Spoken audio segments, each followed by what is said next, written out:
beating up the Stour against the tide. There's about 1.5 knots of tide running, but there's a really good breeze, so I'm able to make some way. At sea this would be really hard to deal with, but here the water's completely flat, so it's lovely. Boat just kind of ploughs on against the oncoming water. So we're doing about 2 knots.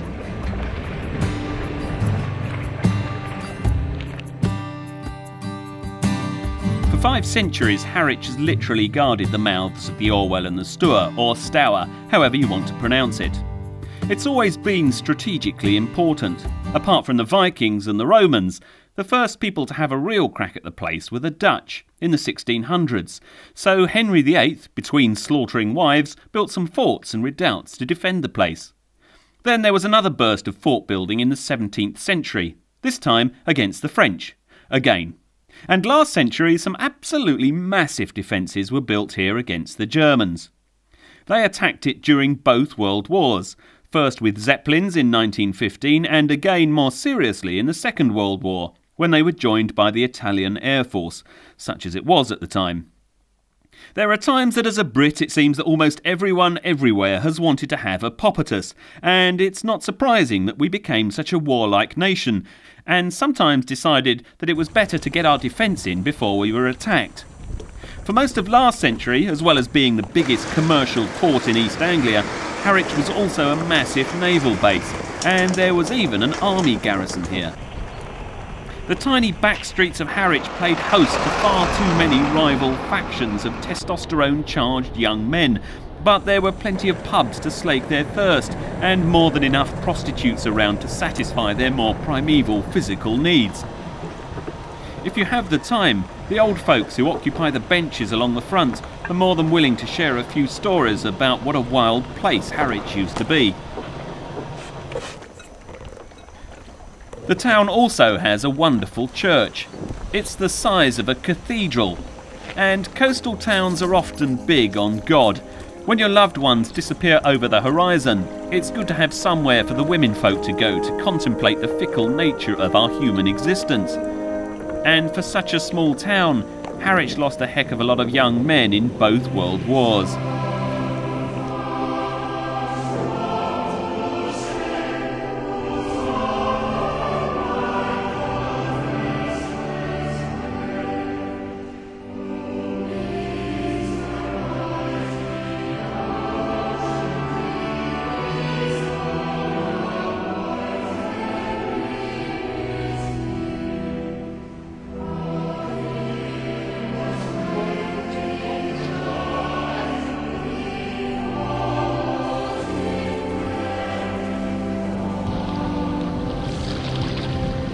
Now though, the big ships have moved across the harbour to Felixstowe, and the Navy has also left Harwich.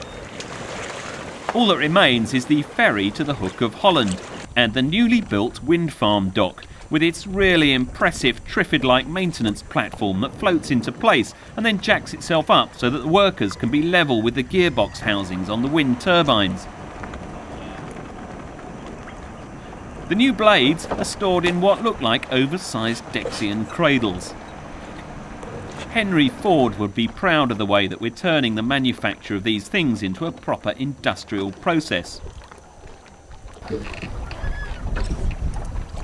I'm on the Stour, which is the border between Essex and Suffolk, because there are 3 rivers come together. Well, there's the Walton Backwaters, which is basically salt marsh behind a spit, and then there are these 2 quite straight rivers that punch up through valleys. It's between reasonably steep bits of land. So instead of marsh and farmland along the edge of the river, now there are trees. Just a completely different feel to the place. How can you sail past this? I mean, you're mad. You're absolutely mad. It does say there's not much water underneath me actually, only 4 feet here. Just around the corner is a bird reserve close to Copperas Bay. Ask a local and they'll often tell you that copper was produced there. Actually, that's not true. The estuary is always eroding the clay cliff and releasing nodules of iron pyrites, which can be picked up off the beaches and dug out of the mud. 18 pence a hundredweight was the going price at one time, and bloody hard work it must have been too. The nodules are 50% iron and 50% sulphur. In its crystalline form, iron pyrites is beautifully shiny and is often called fool's gold. But these British nodules look more like faeces than gold, but there's still good money to be made from them. The iron pyrites was collected and taken by barge to small manufacturing facilities where the nodules were put into 100-foot-long tanks of salt water for 6 years, where they were allowed to decay. 6 years! A modern spreadsheet jockey couldn't cope with such a timescale. Once it had broken down, it produced a liquor, green vitriol, that was boiled under giant furnaces for 20 days while extra ingots of iron was added. This industry produced a feedstock that was used for producing ink, fixatives for dyes, nitric acid, chlorine for bleaching cloth, and most importantly, as far as the government and the British Empire was concerned, sulphur, which is essential for the production of black gunpowder. It's surprisingly simple stuff to make. 2 parts carbon from charcoal burners in British woodlands, some nitrate from British pigeon coops. Government crap collectors had the right to enter anyone's property and harvest the pigeon droppings. Now that's what I call a job, government crap collector. And finally sulphur, which is plentiful around volcanoes, but they're a bit thin on the ground in the UK, so it used to be imported from Sicily. But to get to the Mediterranean, British ships had to sail past both France and Spain, who were not always on the best of terms with us and were usually keen to stop us getting our hands on too much gunpowder. Hence the importance of an indigenous sulphur industry. It's not an exaggeration to say that British sea power, and therefore our empire, was dependent on humble places like Copperas Bay. And all around our coasts you'll see places called Copperas Point or Copperas Spit, which I think is quite interesting. Maybe it's not, I don't know. Dinghy sailor, you don't often sail down to leeward when there's a fair amount of wind. And it's really nice to feel the boat heel. I mean, she's really leaning into the work now. Very nice. I'm just going to take you past a very, very weird place. This is Rabness.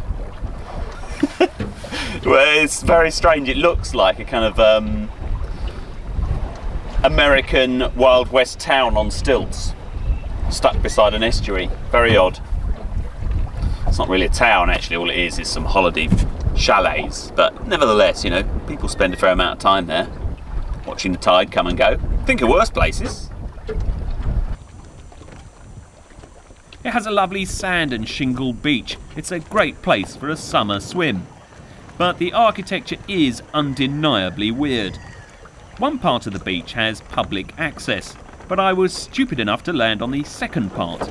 A woman came up to me and told me that the beach is private. Well, madam, above high tide level that's possibly the case. But below high tide level in the UK the land belongs to the Crown, so the only person who can tell me to get off it is the Queen herself.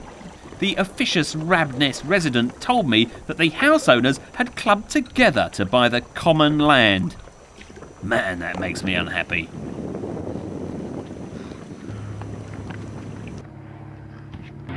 Go away.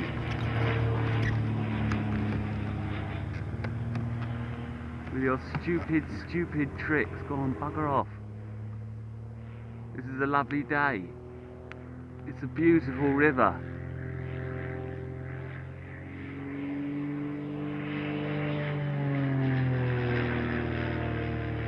Go away! Go away! Look up, I mean look, this is where he's doing it.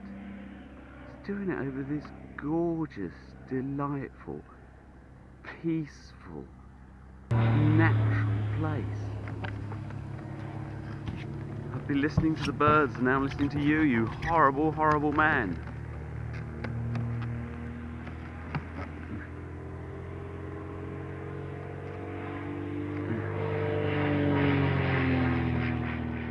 Further up the Stour is Mistley. What a lovely name.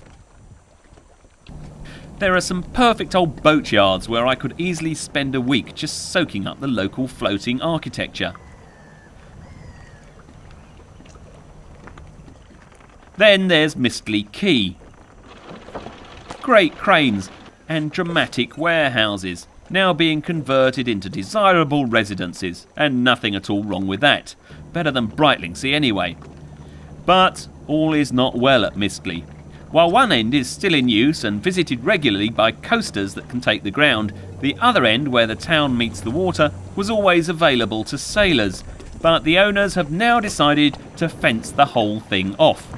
Largely, they claim, in the service of the dreaded health and safety, and that makes me unhappy too. I think people should be allowed to fall into the water if they want to. By doing so, they'd be raising the average IQ in Britain. At the top of the navigation is Manningtree, another lovely name and well worth a visit.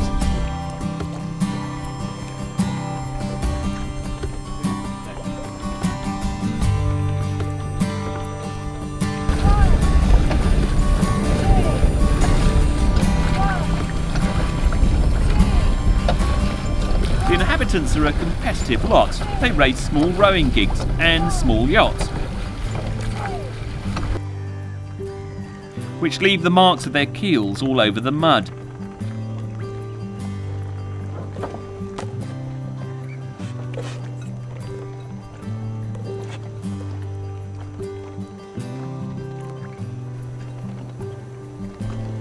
The navigation is brought to a sudden halt by the railway line.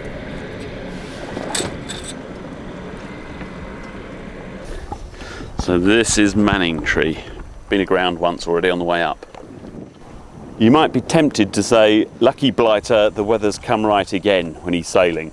But actually, we've got 4 layers on. This is the beginning of August, 2nd of August. And I've got a fleece and a hoodie on, as well as a shirt and a t-shirt. So, it's a lovely little boat. Someone spent some money on it, but someone's not looking after it now. Still. Canoe stern where they put an outboard on, which is fine. But beware. You have to leave early, otherwise the tide'll catch you out. Fortunately, it's a lovely place to spend a tide sitting on the mud, and there are always plenty of swans to watch.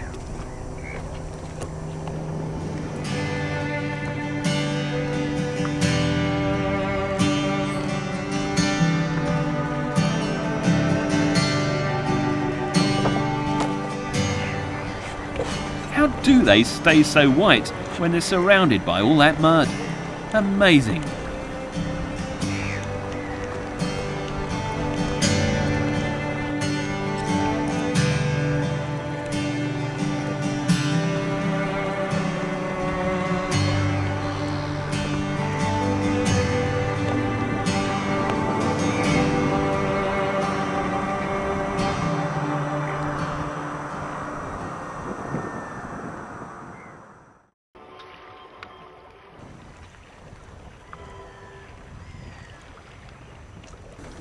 People think of using a tiller pilot only when they're at sea, but actually it's really nice to be able to just, we've got a long river to do, no other boats, pleasant day, wind behind, then it's very nice to use it here as well.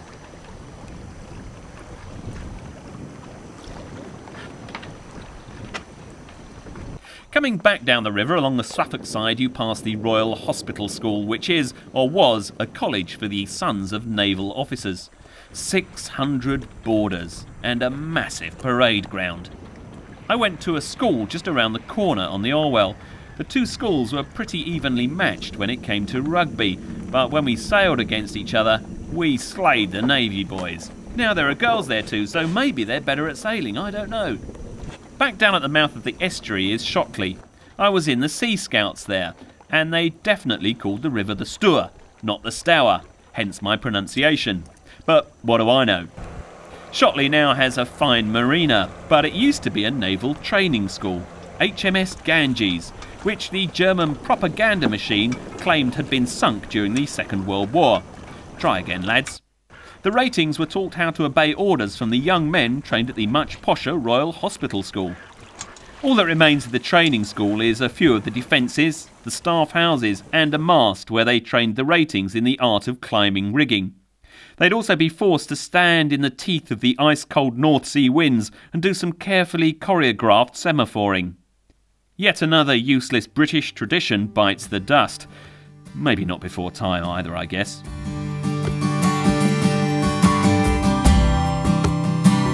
Next up, it'll be the Orwell.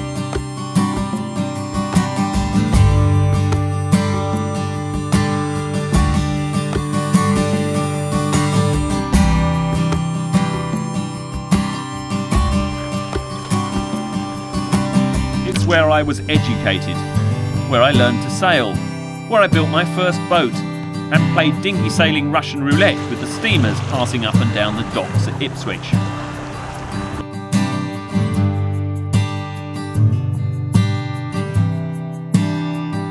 It'll be a sentimental experience, that's for sure.